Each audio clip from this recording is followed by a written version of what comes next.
Copyright disclaimer under Section 107 of the Copyright Act 1976. Allowance is made for fair use for purposes such as criticism, comment, news reporting, scholarship, and research. Fair use is a use permitted by copyright statute that might otherwise be infringing. Non-profit, educational, or personal use tips the balance in favor of fair use. They were like, I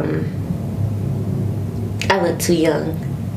I'm like, I mean, yeah, I am. I look too young, but I'm not young. You get what I'm saying? So somebody went in his ear and told him that I was 16, and I'm like, I'm definitely nowhere near 16. So that was one thing, but he already knew how old I was. Well, how old are you? 28. Now I'm 28. I just turned 28. Okay, continue. Then finally, like, you know, I texted him and it was like, yo, I just wanted to see you or whatever before I go. So, you know, he was like, all right, you can see me or whatever. He texts back saying, I'm at the basketball court where you see me. And I was like, okay. So, I get there and I'm on the phone and some guy come up to me and yelling at me and saying I was trying to set this man up, and you know he's already facing time, and you know, and I'm just sitting there like, what? I'm not. Wait a minute, where is this coming from? And he's like, I'll give you $100 now for you to leave. I'm like, $100? Okay. So I was like, you know what? I'll leave or whatever like that. I just want to say goodbye. He's like, no, you can't do that. So finally, they come outside and I'm in the car and they're talking and everything like that, and the next thing you know, it most definitely wasn't Frog J. Frog J was too busy trying to bring females like Jasmine around and add more to Kels's case like this.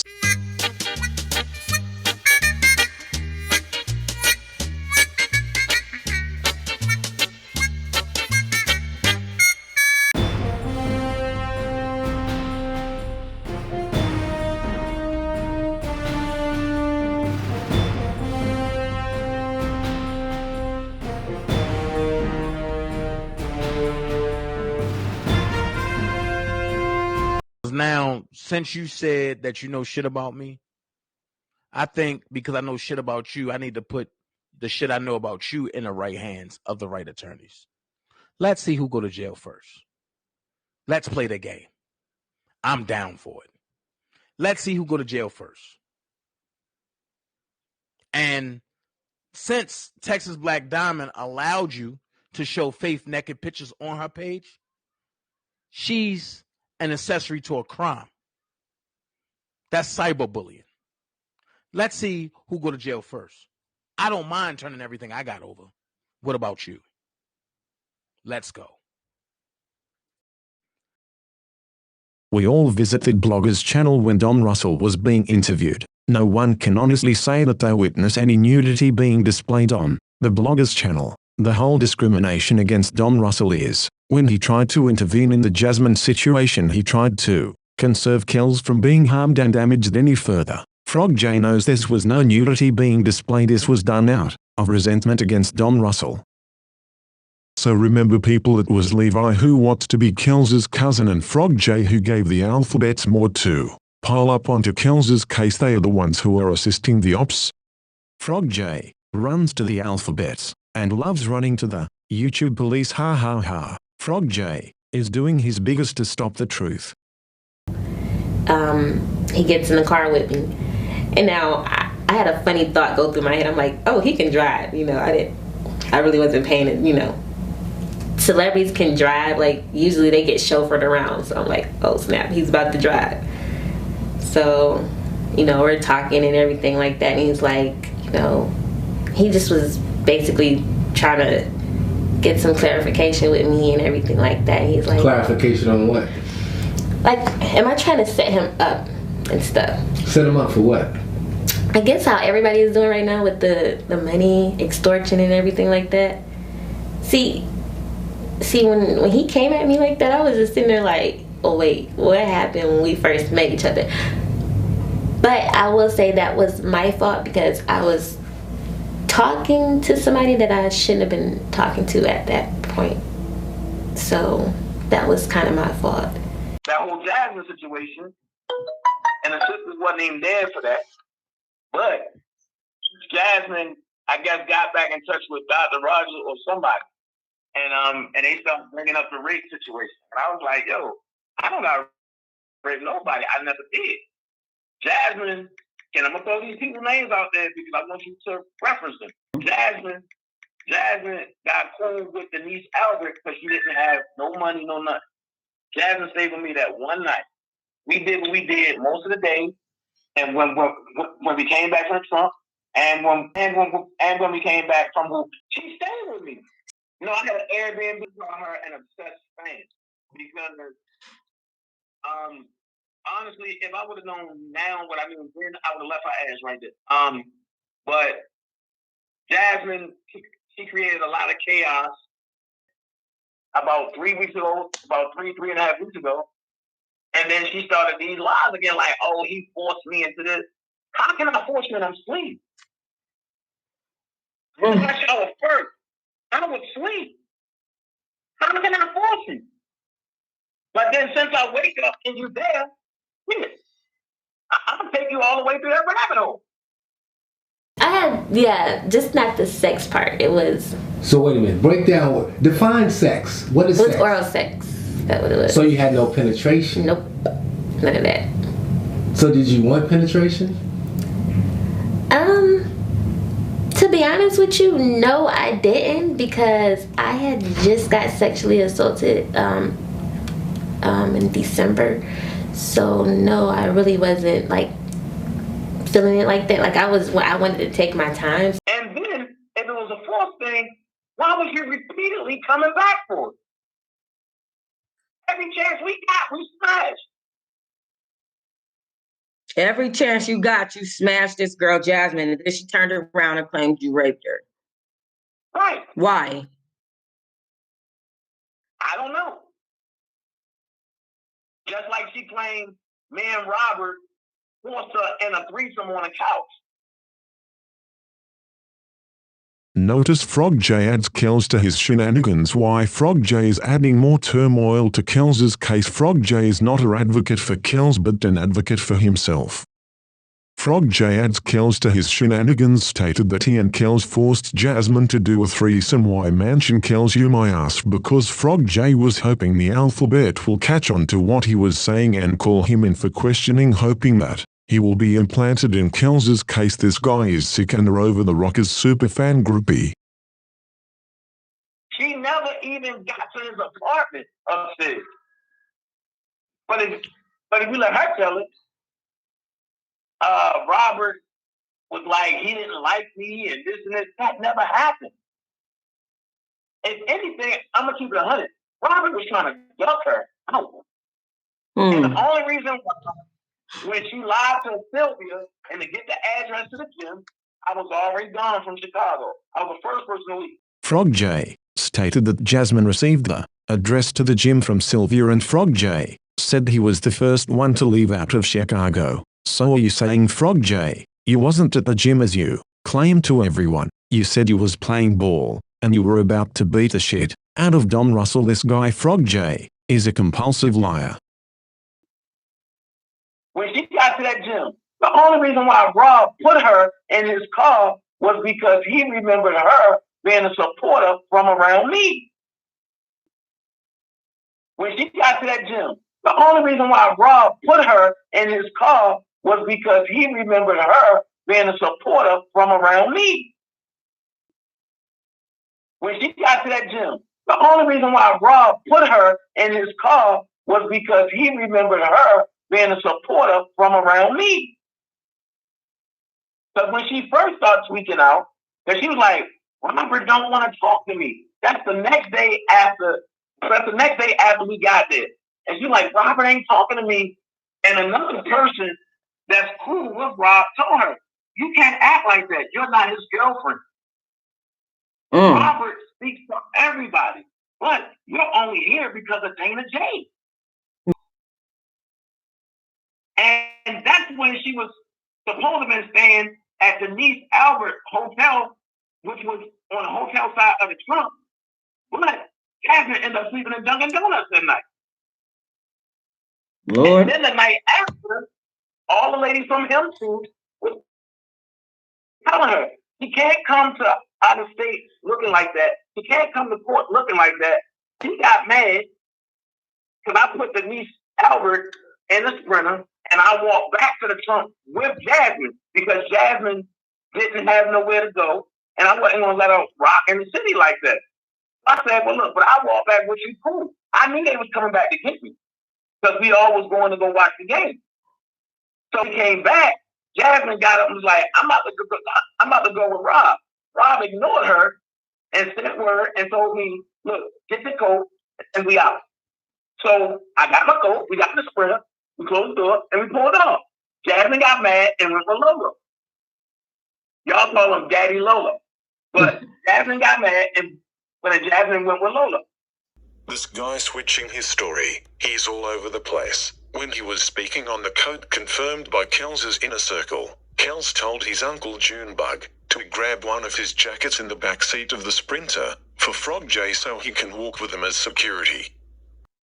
When we got back that night, it was a couple that stayed in Olympia Field. Jasmine kept saying, this couple is friends with my professor. The whole time she forgot, but she told me she was coming to Chicago and I have a threesome with this couple. Oh, Lord. So the couple was stressing her out. So Jasmine started crying a little bit. So I grabbed the phone and I was like, look, are y'all coming to get her or not? Because everybody about to disperse and I'm not going to leave her there like that. So they finally came up and they pulled up in a red, it was a red Pontiac. It was like a red Pontiac. And they got in and the guy was looking like so disgusted and it was a heavy set lady. And they pulled off from the trunk. Mm-hmm. And from that, I was like, all right, Jasmine gone, everybody gone, I can leave. I went to where him too was at, and I left early that morning. And when Dr. Rogers gave me that picture of the man that's supposed to have been at dad, I took it to Rob. Then I said, Rob, real talk. And he looked at me because I stopped him because he was in the middle of singing a little bit. And he looked at me and said, how do you know? And he said, how do you know? And so Rob was like, how do you know? I'm sorry. What you eating, smoking? What are you doing? How do you know? Nah. I just got a text, so I had to answer that. I was like, how you know that's my fucking father? And I said, well, that's what they say, and they supposed to be your sisters. Rob said, well, how you know they my sisters? I said, well, there's only one way to find out. So the other person and was like, yeah, Rob, I think you should, see what's up. So, Rob set it up, and then they had to go through me, and all of them came, and then the people was like, "Dang, you think we can get some time with Rob alone, man and Sam?" And I said, "Sure." But I said, "You let them know that y'all want to talk alone." I signaled to Rob like, "Don't you want to talk to you alone?" So when Rob finished talking to everybody, Rob took them two to the side. They talked for like damn near 2 hours. Rob came back and said, "Yo, these are my sisters." Listen, Rob came back and said, "These are my sisters." Been talking for like a week during that time. Mm-hmm. And she just kept saying, "Dana, just give me all the information and you got on Rob because we're going to set up a page." My gut feeling was saying, don't do. I never gave enough. So I'm like, all right, cool. But then I got word that she was asking for my legal name because they wanted to put charges on me saying that I raped Jasmine. Not knowing that Jasmine already gave a witness statement to Chicago PD that I didn't rape her. So now you want to run with this narrative that I forced you because you already done told folks, the important people, that I never raped you. Everything was consensual. And then I asked the question to Lucy. Why are y'all trying to push this rape thing? And you know me and your brother cool. And you know what that's going to do to him in the media. So why would y'all try to push this shit now? They never gave me an answer. But I think they were close with Shabazz. Now, I thought I was the one that introduced them to Shabazz because he wanted to talk to them. I called Rogers. I called Lisa first, and she told me to call Rogers, but I called Rogers, and I gave Shabazz their number. That's when Shabazz had me thinking that documentary was all about Rogers. So I let Dana them know, well, hey, I'm ready to turn down. Okay, cool, because you say he ran into Jasmine on his way. So they was there in Atlanta. So I met Jasmine. By the time they got there, I met Jasmine. Good afternoon, Dre. I'm right here with D'Angelo Brister, R. Kelly's godson. You came in from Chicago in August for this trial, right? Yes, that's correct. I came in August 18th when the trial first started. Okay. Mr. Brister, explain to our viewers what you're feeling right now. Very shocked and surprised that the government has came about with these charges, and I'm very shocked that about these accusers' stories being brought out to the light, and they finding him guilty of it off of he say, she say, when there's a whole lot of holes in each and every last one of their stories. Where were you when you heard the verdict? I was inside the courtroom. And what was the first thing that came to your mind? You really want to know?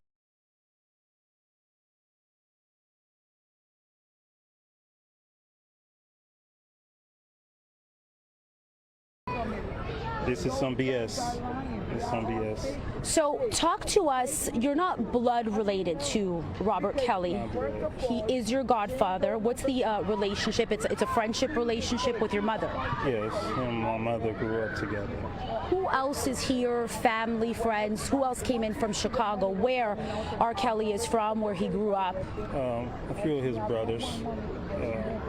His sister came in as well today.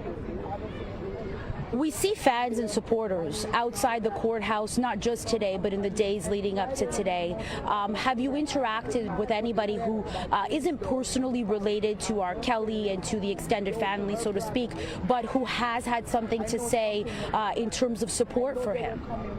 Yes, the fans have been here from the beginning supporting him. And the fans are what keeps him going. They give him strength, and it's like they give him that energy, that boost of energy, that hope. Pretty much, it really comes down to really his fans that's like his family. Here at BNC, we stand for the truth. And you said, basically, I'm paraphrasing you, this isn't true, he didn't do this.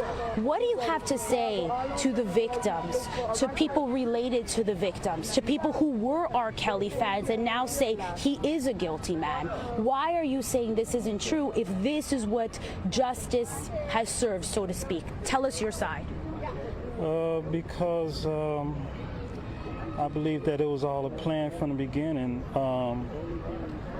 The government knew what they was going to do, and Sony knew what they was going to do, and Sony wanted to push the narrative out to the media, to the world about him doing this so that they can keep his $1 billion that they owed him when he asked for it. And then when he went to go ask for his $1 billion, when he went to go ask for his $1 billion from the industry, then all of a sudden all these allegations came about, and then they started investing into things to destroy his name. If you Google search his name, you see all these bad things. Let me ask you, did you watch Surviving R. Kelly, the document? Have you seen it? I'm sure you've heard of it. Yes, I saw it. Do you know personally any of the victims that appeared there, any of the people who had relationships with him that have spoke out and said, look, this is what happened? Do you know them personally? Can you tell us anything different from what these accounts, the picture these accounts paint? I know a few of them I don't. Heck, a few of them he don't even know. Some of them just came out and just said they knew him, and he didn't even know them. When's the last time you spoke to Robert Kelly, your godfather? It was before they transferred him to New York, which was in June 22nd. And what did he say to you, if you could share with us? What was his sentiment before this verdict while behind bars without bond? Nothing really, just speaking on general life instructions. Nothing really to talk about the case, really. What's next for you, for the family, for R. Kelly's friends? Where do you go from here? We go for an appeal. And we're going to go to the next higher courts and try to seek justice that way. And we notice things like this have been overturned before, like in the Dr. Bill Cosby case. So I'm still very high up about that. Mr. Brister, I can appreciate this is a difficult day for you. Thank you for speaking to our viewers. Thank you for helping us bring all sides of this story to our viewers. We appreciate it. He said he didn't know who that record belonged to, and that's when Jasmine said that's supposed to be your godson, Lolo. He said, I don't know no motherfucking Lolo. Here's a few questions for Daddy Lolo. You tell public that you are the godson. Someone very close in Kel's inner circle ask you who you were, and you told them you are friends with Will Eddie. You 3-way a blogger without confirming with a blogger if it was okay to speak with Will Eddie's girlfriend, Don Russell's sister. Your friend, Will Eddie, contacted you to reach out to the blogger. Very suspect. Are you Will Eddie's friend or Kel's godson?